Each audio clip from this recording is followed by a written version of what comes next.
दोस्तों last lecture में अपन लोगों ने लविंग फॉर्म 23 कवर किया था, इसका नाम था रिडक्शन फॉर्मूला। आज अपन इंटीग्रेशन बाय पार्ट का एक और कंसेप्ट, एक और बढ़िया रिजल्ट की बात करने जा रहे हैं। लविंग फॉर्म 24 में क्या कहता है और कैसा दिखता है वो देखिए। अगर कभी जीवन के अंदर आपको fx दिख जाए और उसके पड़ोसी में उसका डेरिवेटिव हो, लेकिन वो डेरिवेटिव x के साथ मल्टीप्लीकेशन में आए, तो इंटीग्रेशन बाय पार्ट से ये पूरा सॉल्व हुआ है। इंटीग्रेशन बाय पार्ट से ये पूरा सॉल्व हुआ है, लेकिन हम इसको डायरेक्ट रिजल्ट की तरह याद रखते हैं ताकि हमारा समय बच पाए। और अगर अपने को कोई फॉर्म ऐसी दिखती है तो उसको कन्वर्ट करके अपन आंसर करें। क्लियर है कि नहीं? तो क्या कहा सर ने, अगर fx दिखे और पड़ोसी में उसका डेरिवेटिव दिखे और डेरिवेटिव x के साथ मल्टीप्लीकेशन में हो, तो चुपचाप आंसर लिख देना x into F of x, x into F of x. ये इसका डेरिवेटिव है तो आंसर आएगा x into F of x. Clear है कि नहीं है? आइए इसका प्रूफ भी आपको देते हैं ताकि आपको अच्छा फील लगे। देखो, अगर अपन बोलते हैं integration of F x plus का x into F dash x, ये दे रखा है, क्या मैं इंटीग्रेशन में दोनों को अलग अलग कर सकता हूं? बिल्कुल हाँ, अलग अलग कर दीजिए। तो ये हो जाएगा इंटीग्रेशन एफ एक्स और यहां पर हो जाएगा प्लस का integration x into F dash x D x. बोलो सही है कि नहीं है?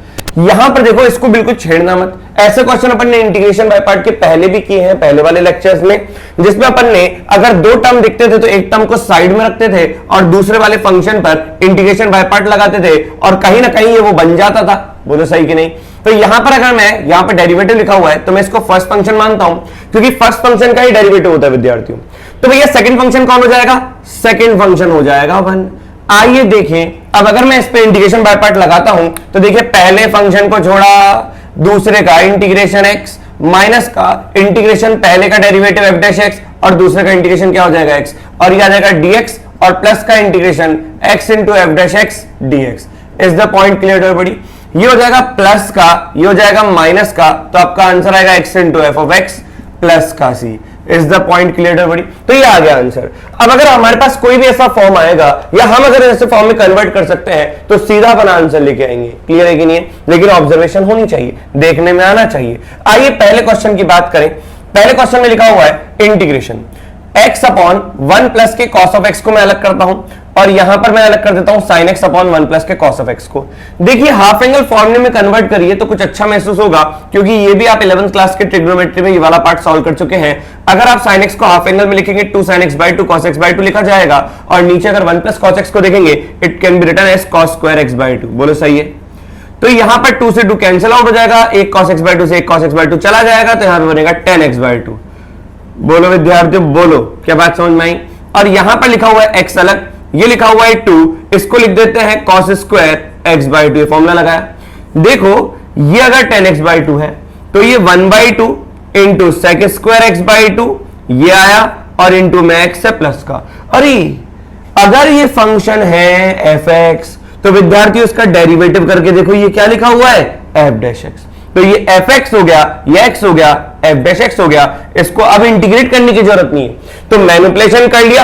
मैनिपुलेशन करने के बाद अगर आपको ये दिख रहा है तो अब इंटीग्रेट करके आपका समय वेस्ट न करें, सीधा लिखे रिजल्ट और खुशियां पाए। तो ये लिखा हुआ है x into tan x by 2। तो this is your answer, x into tan x by 2 plus का c। क्या विद्यार्थियों आया? आइए इसी प्रकार से क्वेश्चन नंबर 2 को देखें और चीजों को समझें।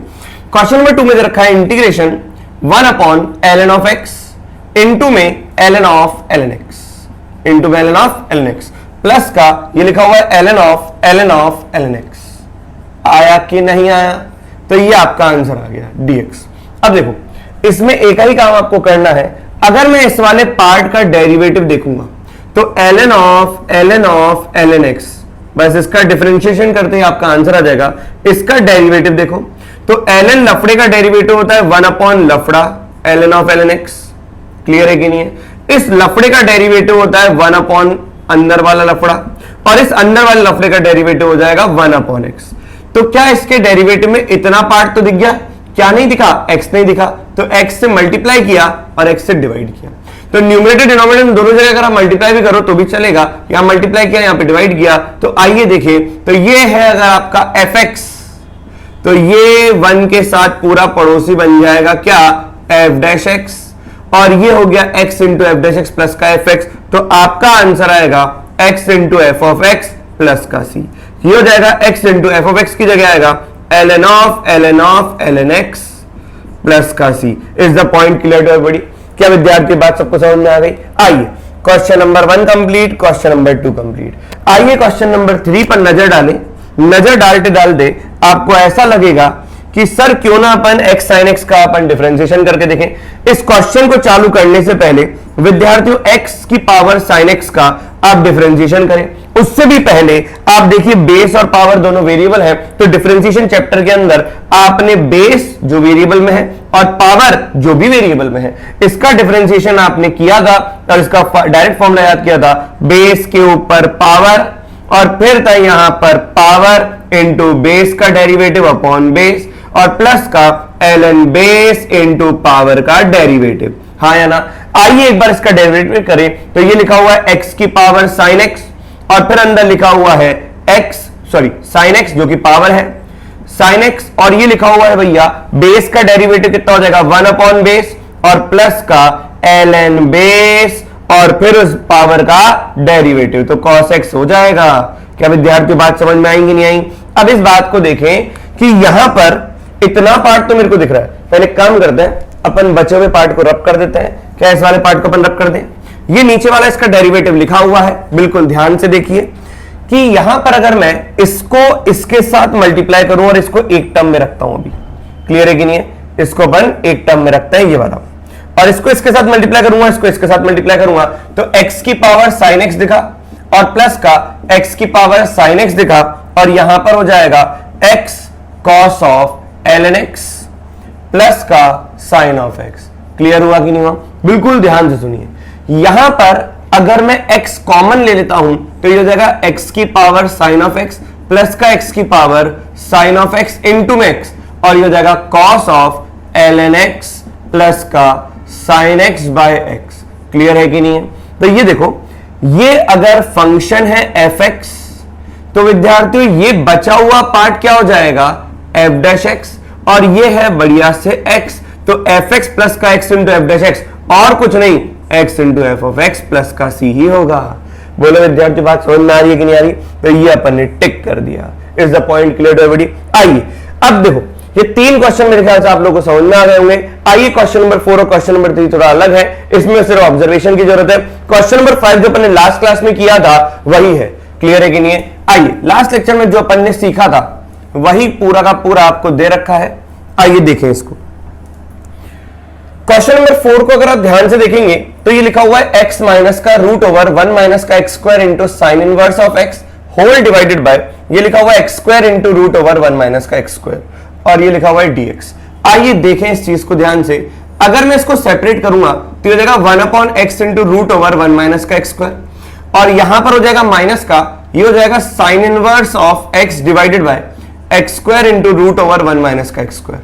फील करो विद्यार्थियों, अगर मैं 1 अपॉन एक्स को छोड़ता हूं, 1 अपॉन एक्स यहां पे छोड़ा तो भैया ये लिखा हुआ है 1 अपॉन रूट ओवर 1 माइनस का एक्स स्क्वायर, यहां पे प्लस लिया तो मैं ये माइनस 1 अपॉन एक्स स्क्वायर के साथ ले लेता हूं और यहां पर आ जाएगा साइन इनवर्स x और ये तो कैंसिल आउट हो गया था। इसको सेपरेट किया था इसके नीचे तो दिस अपॉन दिस में ये चला गया था और दिस अपॉन दिस में ये आ गया था। क्लियर है कि नहीं? अब आप इसको घुरिया कर देखिए, बहुत तेजी से घुरियाएं कि देखो 1 बाय एक्स को छोड़ा, ये लिखा हुआ है साइन इनवर्स x का डेरिवेटिव प्लस का ये लिखा हुआ है 1 बाय एक्स का डेरिवेटिव और साइन इनवर्स x को छोड़ा। बोलो विद्यार्थी बात समझ में आएगी नहीं आई?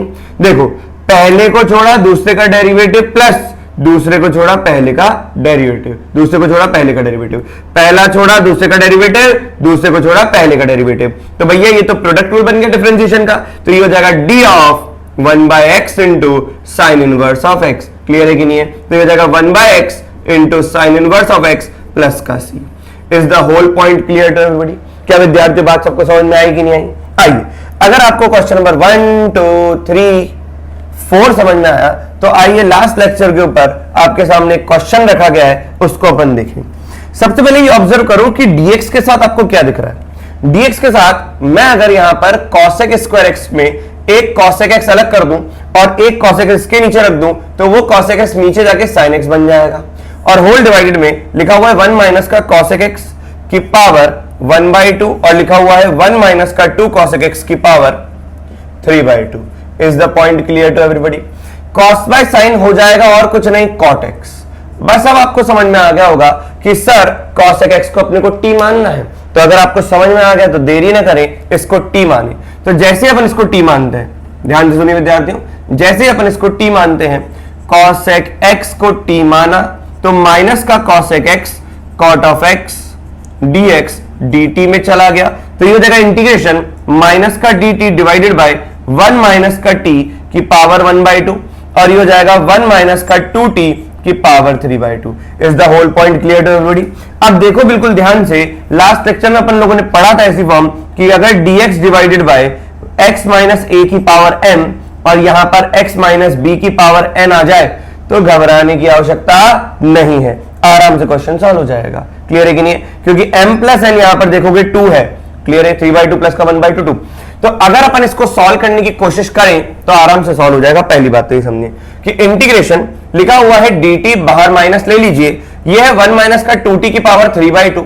अगर इतनी पावर मैं पड़ोसी वाले को दे दूं 3/2 तो ये हो जाएगा 1 माइनस t की पावर 2। अब आप बिल्कुल ध्यान से सुनिए और देखिए और समझिए, ये लिखा हुआ है dt, क्या लिखा हुआ है? ये dt।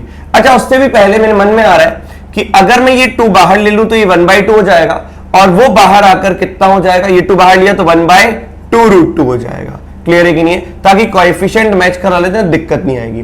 तो ध्यान से सुनिएगा, 1/2 माइनस का t अपॉन 1 माइनस का t होल पावर 3/2 और ये हो जाएगा 1 माइनस t का स्क्वायर। तो ये लिखा हुआ है 1/2 माइनस का t अपॉन 1 माइनस का t, इसका अगर मैं डिफरेंशिएशन करूंगा तो बताओ, इसको हटा देते हैं।